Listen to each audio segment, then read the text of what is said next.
함수 인양의 마지막 기대를 걸었던 가족들은 신라 같은 희망마저 놓아야 한다는 현실을 아직 받아들이지 못하고 있습니다. 저는 8시 20분까지 통화를 했고 신랑이 마지막 나 저한테 그랬거든요. 이번에 가면은 둘이 여행 가자고. 저 올해 결혼하기로 했는데 참고 있는데 이거 뭐냐고 이거 진짜.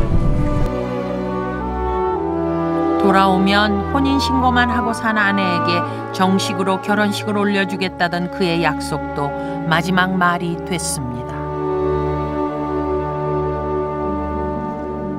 이창기 원사, 박경수 중사 외에도 4명의 실종자가 아직 서해바다를 떠돌고 있습니다.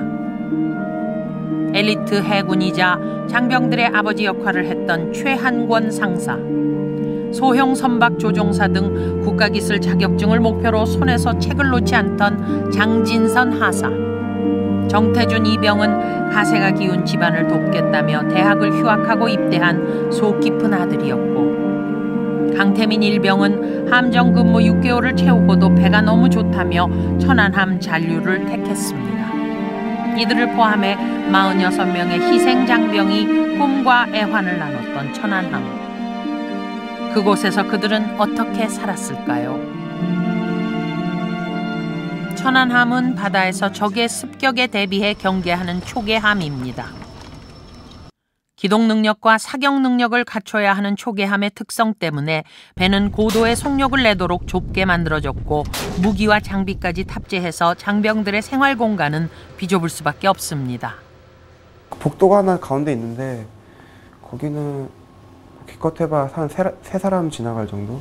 껴가지고 한 2명 정도는 널널히 지나가는 정도 되는데, 뭐 계단 같은 경우에는 뭐 1사람밖에 못 다니고 그물 침대식으로 해가지고 이렇게 달려 있어요. 침대가 3명이서 이렇게 한 군데서 잘 수 있는데, 자는 거는 그렇게 파도 심한 날만 아니면은 자는 거는 그렇게 크게 문제가 없는 것 같아요. 모든 해군이 다 그렇겠지만 함정을 탄다는 것 자체가 육상 근무를 하는 거에 비해서 신체적으로나 정신적으로 매우 힘이 드는 환경이었습니다. 특히 육체적으로는 자기 몸이 좁은 공간에서 움직이지 크게 활동 범위가 제한돼 있고, 그리고 만날 수 있는 사람들도 제한돼 있고, 오랫동안 가족과 친지들과 떨어져 있다는 그런 괴로움도 컸습니다. 게다가 천안함은 서해바다 북방 한계선 최전방을 지키는 해군 2함대 사령부 소속. 북한의 동향을 먼저 감시하고 사전 조치를 취해야 하는 임무를 띠고 있고, 서해바다에서 이미 2번의 해전이 있던 터라 그야말로 하루하루가 긴장의 연속이었습니다. 힘들지 않게 근무했던 곳은 단 한 곳도 없었습니다. 현실을 수행했던 수병들 같은 경우에는 겨울에는 눈을 맞았고 여름에는 햇빛이 쨍쨍 뜨는 떼학볕 밑에서 견시임무를 수행했어야 됐고, 전투정보실에서 근무했던 사람들은 단 1분 1초도 모니터링을 놓치지 않아야 된다는 긴장감에서 근무를 했고, 한시도 경계를 늦출 수 없었던 천안함. 그래서 함장은 새로 전입 오는 장병들마다 한마음이 되자는 뜻으로 천안함 상징이 새겨진 티셔츠를 선물했다고 합니다. 천안함에서 소중한 경험을 함께한 티셔츠를 고이 간직해왔다는 이중위. 그는 천안함 침몰 후 티셔츠의 새 주인을 기다리고 있다고 했습니다. 같이 운동을 하거나 휴식을 취할 때 입었던 티였는데,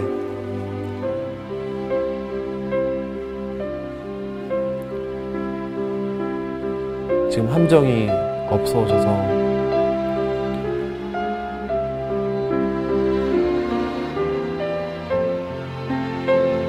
제일 먼저 살아 돌아오는 승조원한테 제가 선물로 주려고 가지고 있습니다.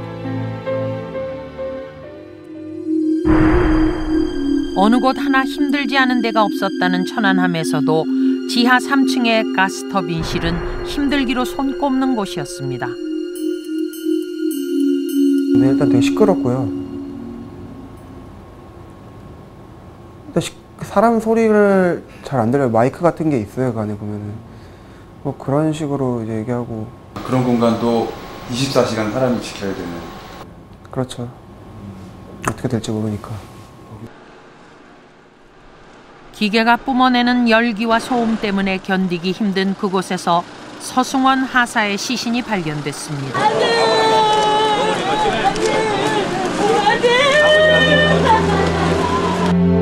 천안함은 지난해 3월 해군 부사관으로 입대한 서 하사의 첫 근무지였습니다. 한번씩 무사히 마치고 엄마랑 이모랑 지한테 갔을 때 눈물을 흘리면서 웃으면서 키스한 거예요. 유난히 곰살 맞았던 외아들을 보기 위해 주말마다 인천에서 진해까지 먼 길을 마다 않고 면회를 다니며 어머니는 아들의 모습을 담아두었습니다. 내 핸드폰에는 그때 가가지고 면회하면서 찍은 동영상도 있고, 이거는 지가 거기서 지 잘 있다고 안에서 재롱돈, 엄청난 재롱돈이거든요. 힘든 천안함 생활 중에도 늘 미소 띤 얼굴로 후임병들을 챙겨 기관부 생활반장으로 통했던 서하사. 어머니에게는 둘도 없는 효자였습니다. 엄마 집 사준다고 들어가자마자 통장을 저한테 주더라고요. 그래서 청약서도 넣고 나와갖고 집 이쁘게 집 지어갖고 엄마 호강시켜준다고. 눈에 넣어도 아프지 않은 아들을 이제 다시 볼 수도 안아줄 수도 없다고 생각하면 어머니는 아득해집니다. 나한테 하나밖에 없는 아들, 내 모든 거. 나는 아들 없으면 못 살 수. 아마 살아야 할 이유가 없는.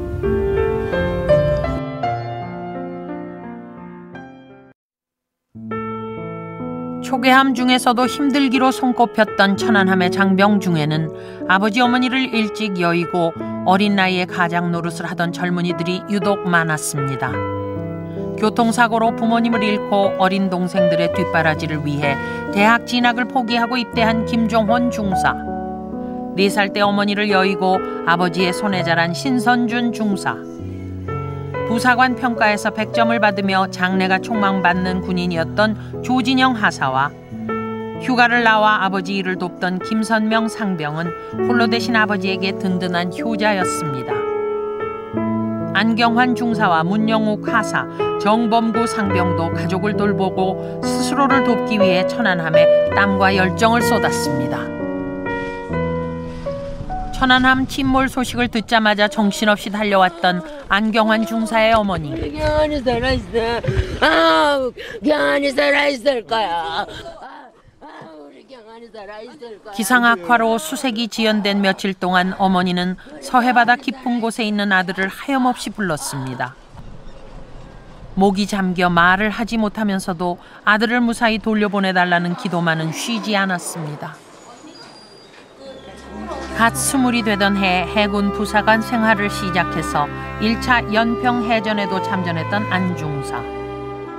홀어머니를 잘 모시겠다며 결혼도 미룬 채 성공한 군인의 길을 달려왔습니다.